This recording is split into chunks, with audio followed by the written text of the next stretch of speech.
महत्वपूर्ण अवधारणा पर हम काम करते हैं, ठीक है। ये साइकिल है और मैं इधर शरद पांडे खड़ा हूँ, है ना, ठीक है। अब मैंने पकड़ लिया तो कुछ काम हो रहा है? नहीं हो रहा है।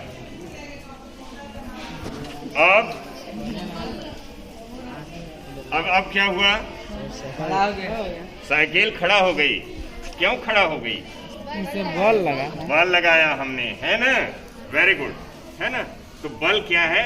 बल एक कारण है जो किसी वस्तु की स्थिति में परिवर्तन कर देता है। अभी ये साइकिल ऐसे तिरछा खड़ी थी, मैंने बल लगाया तो ये सीधा हो गई, है ना। अब और आगे क्या देखिए, अब मैं क्या कर रहा हूँ? कैसे चला रहे हैं? साइकिल कैसे चल रही है? हाँ, ये बल लग रहा है। कहाँ बल लग रहा है? इसके पैडल पर, है ना। पैडल पर बल लगा तो ये साइकिल चल गई। और जब बल नहीं लगाए थे तो ये कैसी थी? खड़ी थी, स्थिर थी, है ना। या विरामावस्था में थी। कैसी थी? विरामावस्था में। हाँ, वैसे जो विज्ञान कहता है कि सभी चीज वो गति के हिसाब से परिभाषित करता है। गति की ये विरामावस्था है जब वस्तु की समय के साथ स्थिति में परिवर्तन नहीं होता है ना। और गति आप लोगों ने 7वीं में पढ़ा है कि गति तब हम कहेंगे जब वस्तु समय के साथ जैसे जैसे उस सेकेंड की सुई आगे बढ़ रही है तो ये वस्तु की स्थिति भी परिवर्तित हो जा रही है। अभी वहां थी और ये बदल रही है स्थिति, है ना। समय के साथ स्थान परिवर्तन जब वस्तु में होता है तब उसे गतिशील कहते हैं। ओके, अब यहाँ हमने इसके पैडल पर बल लगाया तो ये साइकिल चल रही है ना। ऐसा नहीं है, चलिए, बल कई तरफ से लग जाते हैं भाई, है ना। ठीक, अब ये चल रही है और अभी क्या हो गया? कैसे रुकी? बल कहाँ लगा? अभी ब्रेक के द्वारा बल लगाया गया। तो बल गतिशील वस्तु को रोक देता है, स्थिर वस्तु को गतिशील कर देता है, ठीक है। Very good. अब इस पर मैंने बल लगाया तो क्या हो गया? आकृति आकार में बदल गई। हाँ, परिवर्तन हो गया। ठीक है, आइए आ जाओ। हाँ, तुम आओ। गंगा गंगा गंगा, चलो भाई, जोर लगाओ थोड़ा सा। लगाया तो जोर, है ना। ये जोर लगाया, थोड़ा ले जाओ कुछ, गिरा ना दे।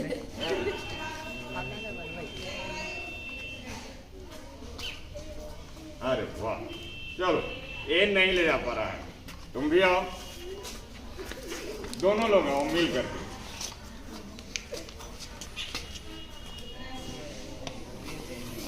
बस, इसका क्या मतलब? इसका मतलब ये है कि बल कम हो सकता है ना। बल कम हो सकता है।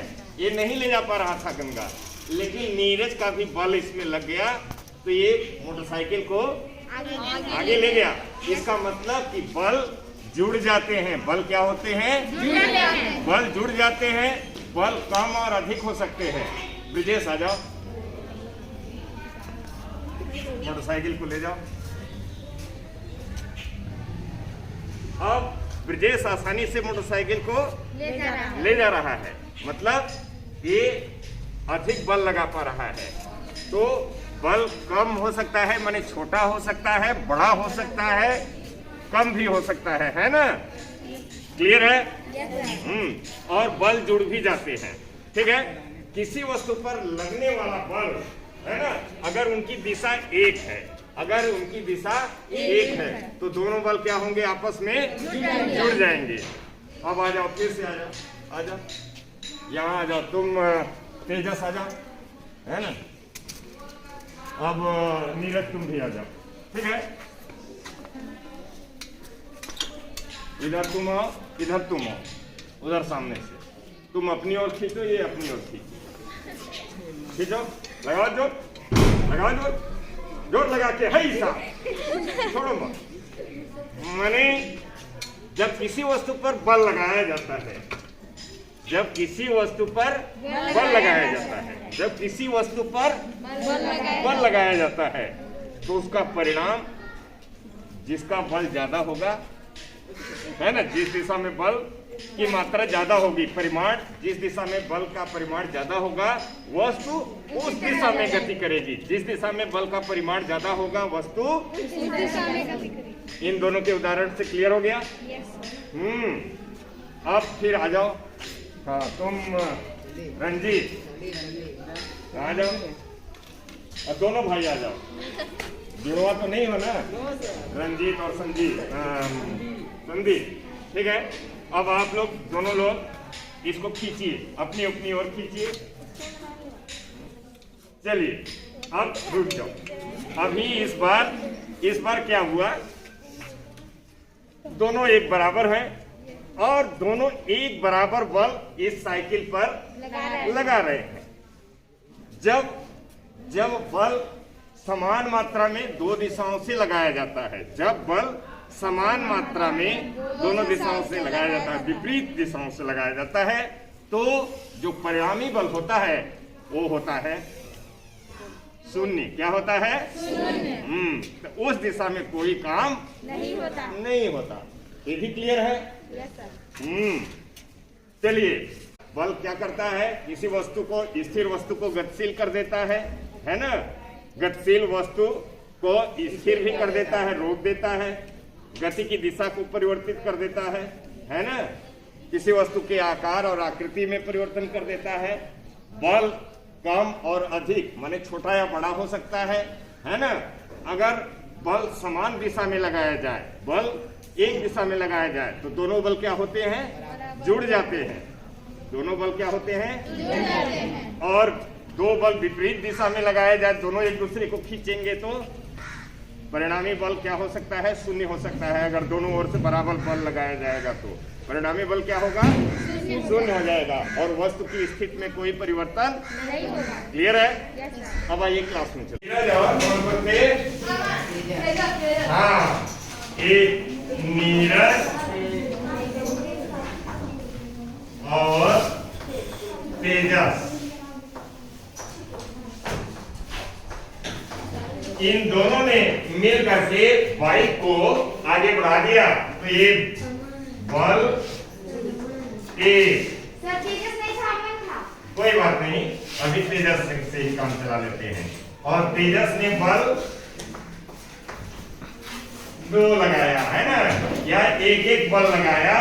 तो बाइक पर जब बल लगाया तो बाइक पर कितना बल लग गया? 2, है ना। माने ये दोनों बल क्या कर गए? जुड़ गए, जबकि बल की दिशा एक ही हो, है ना। जब बल लगाने की दिशा एक हो, है ना, तो ये बल जुड़ जाते हैं और आपकी मोटरसाइकिल या बाइक चला लेते हैं, है ना। अब जैसे 2 लड़के 2 दिशा से साइकिल को खींच रहे हैं, है ना, अपनी अपनी ओर बल लगा रहे हैं, है ना। बल एक इस दिशा में कार्य कर रहा है और एक बल एक इस दिशा में कार्य कर रहा है। तो जो परिणामी बल होगा वो क्या होगा? शून्य होगा, है ना। या फिर इसमें से जिसका बल ज्यादा होगा, मान लो इसका 2 न्यूटन है इसका बल और इसका है 1 न्यूटन, बल की इकाई न्यूटन होती है, ठीक है। तो जो परिणामी बल होगा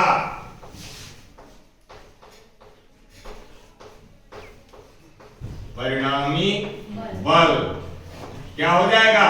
2 - 1 बराबर 1, है ना।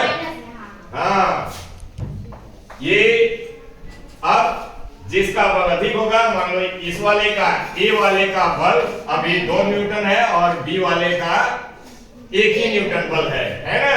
तो किस दिशा में वस्तु गति करेगी? इस दिशा में, ए की ओर, क्योंकि ए खींच रहा है अधिक बल से।